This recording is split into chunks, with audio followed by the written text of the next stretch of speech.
Break हो गया complete. अब इससे पहले हमने 69 किया था, समय की शॉर्टेज की वजह से आज ही हम दोनों साल का करेंगे। तो 69 में हमने 69 जो एग्जाम हुआ था बीपीएससी का, उसमें हमने जो जो क्वेश्चन किए थे वो ध्यान में रखिएगा। और ये 70th है बीपीएससी का, जो 70th एग्जाम हुआ था लास्ट ईयर 2024 में। इसमें 2 बार एग्जाम हुआ था। कुछ पटना के कुछ सेंटर्स के लिए जनवरी में भी एग्जाम हुआ था, बाकी दिसंबर 10 के आसपास ये एग्जाम हुआ था। तो दिसंबर वाला जो पेपर है वो हम आज डिस्कस करेंगे, जनवरी वाला पेपर भी डिस्कस होगा। तो 70th वाले को हम फिलहाल डिस्कस कर लेते हैं, बाकी बातें ऑलरेडी हमने कर रखी है मॉर्निंग के क्लास में। तो यस, पहला क्वेश्चन देखो फिर से रिपीट हो रहा है और ये कह रहा है which two words have been incorporated in the preamble by 42nd Amendment Act।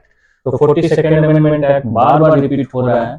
42nd Amendment Act कितनी बार रिपीट हुआ वो भी काउंट करना मुश्किल है।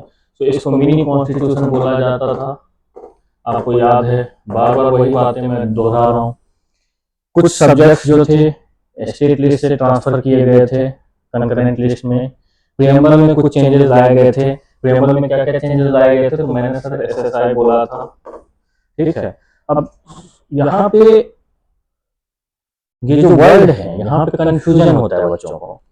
तो देखो, किसी भी मॉडर्न नेशन स्टेट का जो ट्रेड्स है उसमें एक होता है सोवरेनिटी। तो आपको ये याद रखना है, इंडिया जब इंडिपेंडेंट हुई थी तो मॉडर्न नेशन स्टेट की तरह वो इंडिपेंडेंट एग्जिस्टेंस में आई थी और वो सोवरेन शुरू से ही थी। तो बाकी वर्ड्स जो हैं एस से जो शुरू हो रहा है उस पे आपको सोचना है कि बाकी के वर्ड्स जो हैं सोवरेनिटी को छोड़ करके वो ऐड हुआ होगा, ऐसे याद रखना है। तो यहाँ पे बाकी के वर्ड्स देखिए क्या क्या ऐड है। Democratic and socialist, democratic starting से है। रिपब्लिक एंड सेक्युलर, ये पहले से ही है रिपब्लिक। रिपब्लिक का मतलब होता है हेड ऑफ द स्टेट जो होगा वो इलेक्टेड होगा, ठीक है। सोशलिस्ट एंड सोवरेन ये हो सकता है। सेक्युलर एंड सोशलिस्ट, अब ये दो ऑप्शंस में कंफ्यूजन है। तो सोवरेन सर पहले से ही है हमारा, तो ये ऑप्शन नहीं होगा।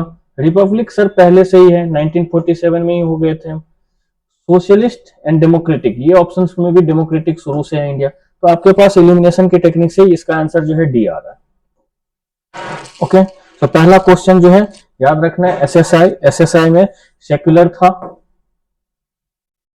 एक एस इसका मतलब सेक्युलर, दूसरा एस जो है उसका मतलब है सोशलिस्ट और तीसरा जो है आई का मतलब था इंटीग्रिटी।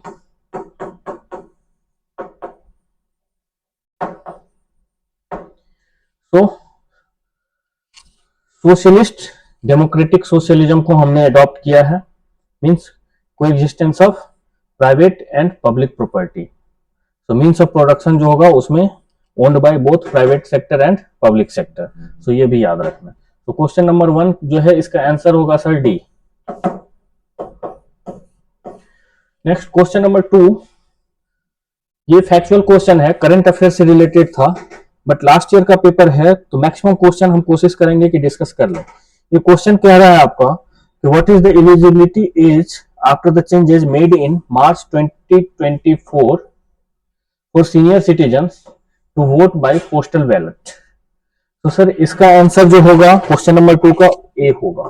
ये फैक्चुअल क्वेश्चन है, इसमें ज्यादा कुछ नहीं है। गवर्नमेंट ने रिसेंटली 85 साल से ऊपर के जितने भी लोग हैं, ठीक है, तो मिनिमम एज जो है 85 साल, उससे ऊपर जितने भी हैं वो पोस्ट बाय पोस्ट अपनी वोट कर सकते हैं। तो ये रिसेंटली गवर्नमेंट ने अलाउ किया है, तो इसीलिए ये न्यूज में था।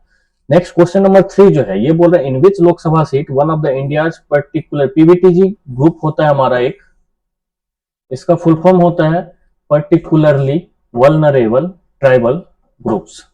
अब इसमें क्राइटेरिया भी पूछा जाता है, ठीक है, और कितने हैं इंडिया में वो भी पूछा जाता है, जो कि हमारा रिपीट होगा, रिपीट वाले पेपर में आया हुआ है, इसलिए उसको हम अभी नहीं करेंगे। तो बोल रहा है कौन से लोकसभा सीट में वन ऑफ इंडिया पीवीटीजी जो थे इनका नाम ये था, Shompen tribe, for the first time exercised their democratic right to vote in April 2024। तो सर इसका आंसर ये भी फैक्चुअल है, करंट अफेयर्स का क्वेश्चन था जो पॉलिटी से रिलेटेड था। इसका आंसर होगा डी। अंडमान एंड निकोबार में ये ट्राइब पाया जाता है और इन्होंने फर्स्ट टाइम अपना वोटिंग राइट जो है वो एक्सरसाइज किया था, इसलिए ये न्यूज में है। तो इसका आंसर जो है सर, क्वेश्चन नंबर 3 का answer is D. Question number 4, again this is a factual question, office of profit के बारे में पूछा है और पूछा गया कि किस आर्टिकल के अंदर ये है इंडियन कॉन्स्टिट्यूशन में। तो क्वेश्चन को एक बार पढ़ लेते हैं। Which article of the constitution restrict a member of parliament, मतलब है MPs, to hold the office of profit. तो sir 102 article clause 1 sub clause A, ठीक है, ये रेस्ट्रिक्ट करता है किसी भी मेंबर ऑफ पार्लियामेंट को ऑफिस ऑफ प्रॉफिट को होल्ड करने के लिए। ऑफिस ऑफ प्रॉफिट डिफाइन किया, डेफिनेशन भी है इसका कुछ जो अब मेंस में पढ़ाया जाता है, मेंस में हम आपको फिर से टीच करेंगे। क्लासरूम में हमने आपको ऑलरेडी नोट्स में दे रखा है, तो आप उसको रिवाइज कीजिएगा कि कौन कौन सा ऑफिस जो है वो ऑफिस ऑफ प्रॉफिट के अंदर आता है, कौन कौन सा नहीं आता है। तो ये फैक्चुअल क्वेश्चन है। Article 102 clause 1 sub clause A, ये है आपका यूनियन के लिए, और 191 क्लॉज 1 सब क्लॉज ए जो है ये स्टेट लेवल पे जो भी है। तो एमएलएज के लिए ये है सर, ऐसे याद रखना, और एमपीज के लिए ये है, ठीक है। सो बोला गया है इस आर्टिकल में आंसर डी होना चाहिए, 102 क्लॉज 1। सो क्वेश्चन नंबर 4 का आंसर जो है सर डी होगा। यहाँ पे आंसर मैं ऊपर लिख देता हूं। सो आंसर जो होगा इसका डी होगा, ध्यान में रखिएगा। फैक्चुअल क्वेश्चन है। नेक्स्ट, हमने बजट पूरे डिटेल्ड में किया था, 6 स्टेजेस, वोट ऑन अकाउंट भी आया था हमारे पीवाईक्यू में जब डिस्कस कर रहे थे। सो कट मोशंस के बारे में पूछा गया है। 3 तरह के कट होते थे, हमने डिस्कस किया है, ऑलरेडी किया था ना।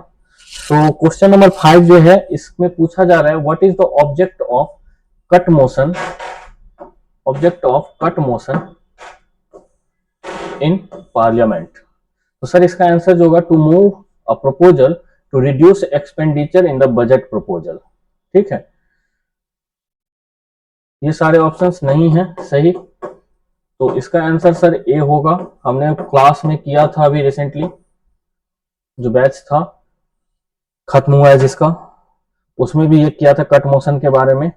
सो इसका है to move a proposal to reduce expenditure in the budget proposal. तो आंसर ए है। Question number 6, which of the following was not one of the features, not पूछ रहा है तो ये ध्यान में रखना है, one of the features of the government of India act 1935। Government of, ये देखो ये क्वेश्चन पॉलिटी में भी पूछे जा सकते हैं, पॉलिटी में भी कैटेगराइज कर सकते हैं, साथ साथ हम हिस्ट्री में भी करते हैं। तो हो सकता है हिस्ट्री में ये क्वेश्चन आपका रिपीट हो। तो पहला तो है reconstruction of the governor general executive council, second provincial autonomy, appraisal of the act of 1935, proposal for federation of India. तो क्वेश्चन नंबर 6 का आंसर जो है सर सी है। ऐसा कोई प्रोविजन नहीं था कि appraisal of the act of 1935, ये नहीं था 1935 एक्ट में कहीं पे मेंशन। इसमें पूछ रहा है कि विच of the following was not the feature of government of India act 1935। तो इसका आंसर सर सी होगा। सो ये बात आप ध्यान में रखिएगा। बाकी के ये तीनों जो हैं, रिकंस्ट्रक्शन जो होगा गवर्नर जनरल का, एग्जीक्यूटिव काउंसिल का, वो था, उसमें प्रोविंशियल ऑटोनॉमी की बात की गई थी, फेडरेशन ऑफ इंडिया की बात की गई थी। सो ये बातें आपको, ये सारी बातें सही है। गलत कौन सा है, ये तो गलत ही पूछा जा रहा है, कौन सा नहीं है फीचर ये पूछा जा रहा है क्वेश्चन। तो क्वेश्चन को जब एग्जाम दोगे तो ध्यान से पढ़ना भी है, कहां पे नॉट पूछा जा रहा है, कहां पे इनकरेक्ट वर्ड है। तो ये जो भी वर्ड है जनरली हाईलाइटेड होते हैं, तो ध्यान में रखिएगा, यहां नॉट पूछा जा रहा है। Next, what is the position of representation of Anglo Indian community in the Lok Sabha. तो पहला option is nomination of them. Yes, पहले जो थे एंग्लो इंडियन कम्युनिटी उनको उनको नॉमिनेट किया जाता था लोकसभा में। और एंग्लो इंडियन कम्युनिटी जो है वैसे लोग जिनके डिसेंडेंट्स हैं जो हैं पूर्वज वो यूरोपियन थे, तो उनको एंग्लो इंडियन बोला जाता है। ठीक है, जनरली ब्रिटिश। उनके नंबर्स जो हैं इंडिया में एट प्रेजेंट बहुत कम हो गए हैं, और इनिशियली ये टेम्परेरी पीरियड के लिए था कि 2 मेंबर्स को नॉमिनेट किया जाएगा, स्टेट लेवल पे भी था। और उसको रिसेंटली गवर्नमेंट जो है एक अमेंडमेंट लाई है, उस अमेंडमेंट का नाम है 104th, अभी आएगा इसी टॉपिक में, और उसको हटा दिया गया है। तो ये यही पूछ रहा है क्वेश्चन में, what is the position of representation of Anglo Indian community in the Lok Sabha.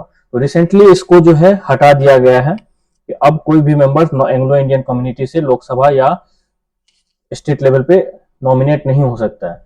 तो इस क्वेश्चन को पढ़ते हैं, इसके ऑप्शंस। पहला ऑप्शन जो है, nomination of them has been done away with 104th constitutional amendment act. Sir पहला ही ऑप्शन आपका करेक्ट हो गया। तो कभी कभी बीपीएससी जो है आयोग जो है हमारी मदद भी करता है, दूसरे ऑप्शंस नहीं पढ़ने पड़ते हैं अगर आपने सही से पढ़ाई की। ये कह रहा है 2 Anglo Indians are nominated by the president, गलत है, इसको हटा दिया गया है, पहले ये सही था। They are nominated as per their population, ये भी गलत है, ये कभी से नहीं था। Third, 1 Anglo Indian is nominated by the president, ये स्टेट लेवल पे था, तो गवर्नर करते थे। तो इसको भी छोड़िए, कौन करते थे ये आपके लिए नहीं है इंपॉर्टेंट, ये तीनों गलत है, इसको हटा दिया गया। कॉन्स्टिट्यूशनल अमेंडमेंट जो है 104th। तो टेम्परेरी पीरियड के लिए ये नॉमिनेशन था, इसको गवर्नमेंट ने हटा दिया है, ये बात ध्यान में रखनी है। ठीक है, so question number 7, question number 7 का आंसर जो होगा वो होगा सर ए। ठीक है, सो क्वेश्चन नंबर 8 पे चलते हैं आप। क्वेश्चन नंबर 8 क्या कहता है, which community was categorised as scheduled caste by 2005 Bihar government notification which was passed in July 2024 by the Supreme Court, ruling that the state cannot make changes to the SC list published under Article 341 of the Constitution. Yes, तो इसमें कौन सा है ये पूछा गया है, तो इसका आंसर होगा, फैक्चुअल क्वेश्चन है, करंट का है, बी। तो पहले एक स्टेट लिस्ट प्रिपेयर करती है, उसको फिर नेशनल कमीशन फॉर जो भी है शेड्यूल कास्ट, ठीक है, उसको रेफर करती है, वहां से फिर वो प्रेसिडेंट के पास जाता है, और प्रेसिडेंट फिर ऑर्डर डाल के उसको उस लिस्ट में। तो प्रेसिडेंट ये जो है लिस्ट जो होता है डायनेमिक लिस्ट होता है हमारा, कि कौन सा कास्ट एससी के लिस्ट में आएगा, कैटेगराइज किया जाएगा। सबसे पहले स्टेट गवर्नमेंट एक लिस्ट प्रिपेयर करती है, वो national commission for schedule caste को दिया जाता है, शेड्यूल कास्ट से फिर प्रेसिडेंट के पास जाएगा, और वहां से वो गैजेट में होगा और वो आ जाएंगे लिस्ट में। तो यहां पे जो इसका आंसर था, ये ट्राइब, ये शेड्यूल कास्ट, इसको याद रखना है। हो सकता है कभी कभी प्रीवियस ईयर के क्वेश्चंस डायरेक्ट रिपीट हो जाते हैं, इसलिए इसको इंक्लूड किया गया है। ठीक है, सो प्लीज ध्यान में रखिएगा इसे। Next, among the following who has been speaker of Lok Sabha prior to his election as president of India। तो क्वेश्चन नंबर 9, इसका आंसर है नीलम संजीवा रेड्डी। फैक्चुअल क्वेश्चन है, आंसर इज सी। ये क्वेश्चन, कुछ क्वेश्चंस ऐसे होते हैं जिसको आपको याद कर लेने हैं आंसर्स। तो कौन से ऐसे लोग हैं जो इन चारों नेम में से कौन सा ऐसा नेम है जो प्रेसिडेंट बनने से पहले स्पीकर थे लोकसभा के। तो Neelam Sanjiva Reddy. Okay, next, Indian national flag. This question is also important और आपको याद कर लेना है ये क्वेश्चन। ठीक है, कुछ इंपॉर्टेंट टॉपिक जो बोला गया है प्रीलिम से पहले बताया जाएगा, उसमें ये भी डिस्कस होगा कब अडॉप्ट किया गया, किस डेट को क्या अडॉप्ट किया गया, इसीलिए इसको हम अभी उतने डिटेल्ड में नहीं करेंगे। So Indian national flag was adopted by constituent assembly. तो बोल रहे हैं constituent assembly on which date. ठीक है, so question number 10, anyone. So 22 जुलाई 1947 को, ठीक है, 47 में ही, ये याद रखना है, 15 अगस्त को देश आजाद हुआ था, और ये जुलाई की ही बात हो रही है। क्यों? क्योंकि कॉन्स्टिट्यूएंट असेंबली जो थी उससे पहले ही प्रपोज हो चुका था। सो 22 जुलाई 1947 कॉन्स्टिट्यूएंट असेंबली ने कॉन्स्टिट्यूशन कब बनाया था, हमने लास्ट क्लास में किया था, तो सर उसने 49 में किया था 26 नवंबर, और 26 जनवरी को लागू हो गया था। तो ये भी ध्यान में रखना है, हमने अडॉप्ट कर लिया था नवंबर में ही 1949 को, जो कि प्रियम्बल में मेंशन है। तो इसका आंसर आप लिख लीजिए डी, फैक्चुअल क्वेश्चन है। कॉन्स्टिट्यूएंट असेंबली ने बहुत पहले ही अडॉप्ट कर लिया था 22 जुलाई 1947 को। Next, size of council of minister has been restricted to 15% of the membership of Lok Sabha by which constituent amendment.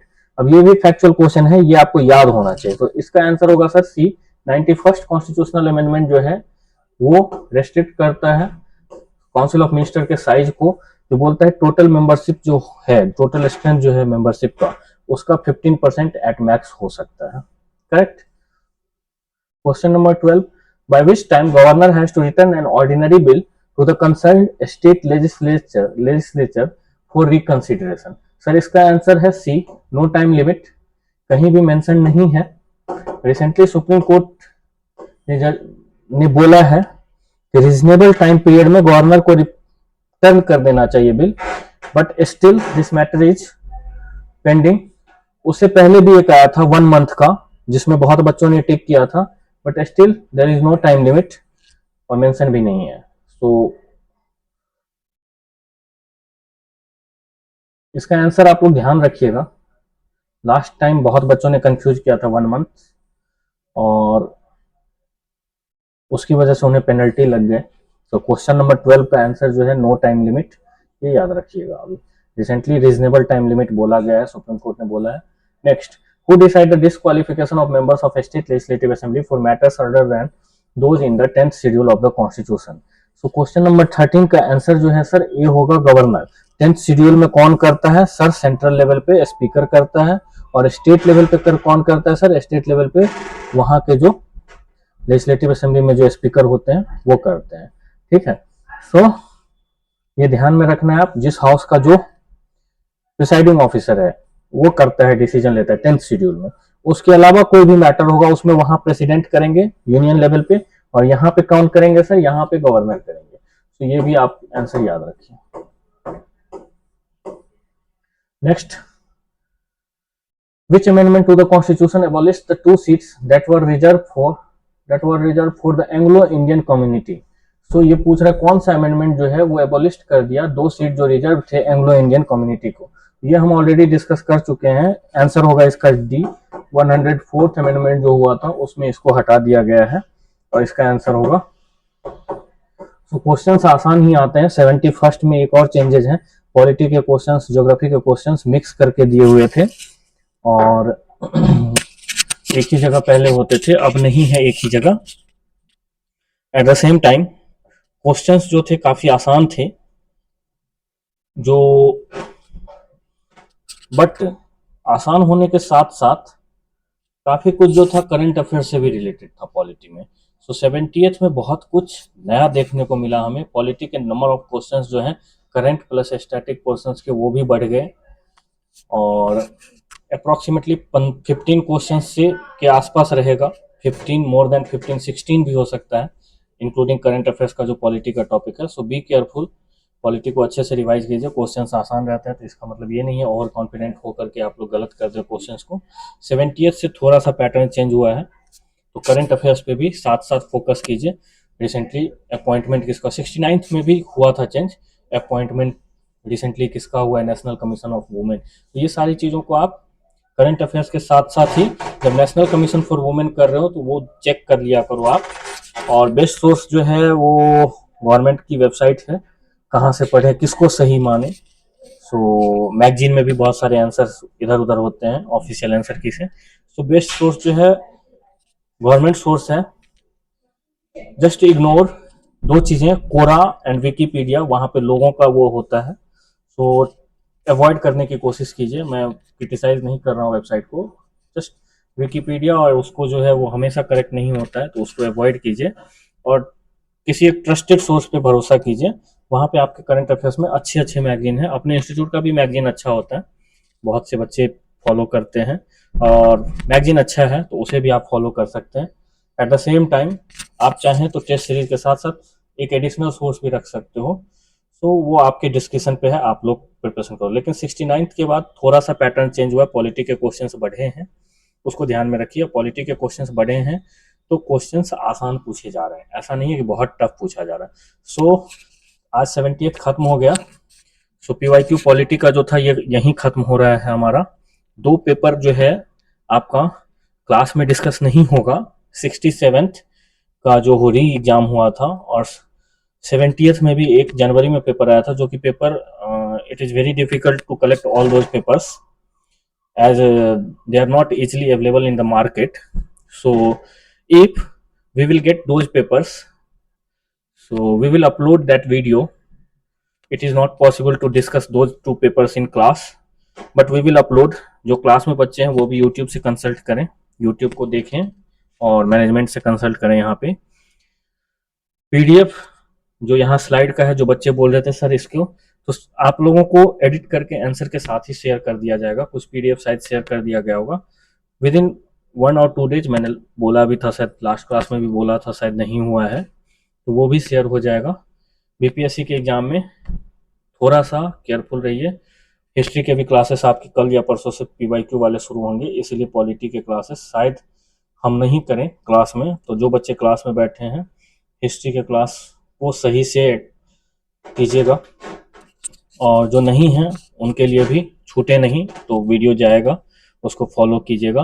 History Prateek sir और संतोष सर दोनों लेंगे क्योंकि काफ़ी बड़ा टॉपिक है साथ में और टाइम कम है, तो टीचर्स के ऊपर भी प्रेशर रहता है कि बच्चों को जल्दी से जल्दी कंप्लीट करा दें। अभी तो मैं बस इतना बोलना चाहूँगा कि ये सिर्फ एक पॉलिटी का सेक्शन खत्म हुआ है, बाकी के पीवाईक्यू आपके बचे हुए हैं। तो कोई भी सर आकर के कुछ भी डिस्कस करते हैं तो उसको सीरियसली आप लोग करते रहो, आपका हो जाएगा। So that's all for today. यहीं पे पॉलिटी खत्म हुआ हमारा 70th। पीवाईक्यू आज कंप्लीट हो गया पॉलिटी का। Thank you all.